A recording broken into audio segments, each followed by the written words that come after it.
ఉపరితల ఆవర్తనం రుతుపవన ద్రోణి ప్రభావంతో రాష్ట్రంలోని పలు జిల్లాల్లో అక్కడక్కడ భారీ వర్షాలు కురుస్తున్నాయి. ఈ నెల 28 వరకు పలు జిల్లాల్లో తేలికపాటి వర్షాలు పడే అవకాశం ఉందని వాతావరణ శాఖ తెలుపుతోంది. ఇక కొమరంభీం, ఆసిఫాబాద్, మంచిర్యాల, నిర్మల్, పెద్దపల్లి జిల్లాలో భారీ నుంచి అతి భారీ వర్షాలు రెడ్, ఎల్లో అలర్ట్ జారీ చేసినట్టుగా తెలిపింది.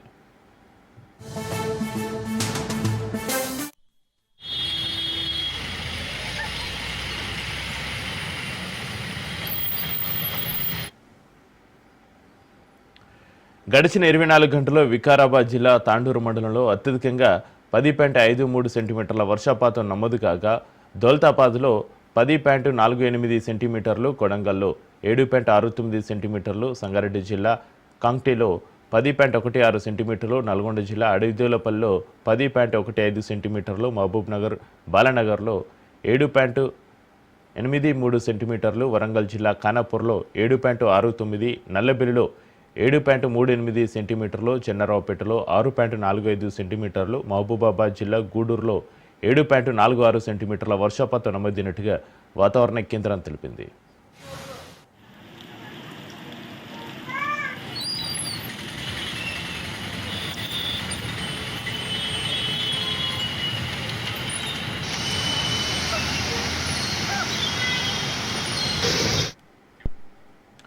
ఉపరితల ఆవర్తనం రుతుపవన ద్రోణి ప్రభావంతో రాష్ట్రంలోని పలు జిల్లాల్లో అక్కడక్కడ భారీ వర్షాలు కురుస్తున్నాయి. ఈ నెల 28 వరకు పలు జిల్లాల్లో తేలికపాటి, కొమరంభీం, ఆసిఫాబాద్, మంచిర్యాల, నిర్మల్, పెద్దపల్లి జిల్లాలో భారీ నుంచి అతి భారీ వర్షాలు కురుస్తాయని హెచ్చరించింది. దీంతో ఆయా జిల్లాలకు రెడ్, ఎల్లో అలర్ట్ జారీ చేసినట్టుగా తెలిపింది.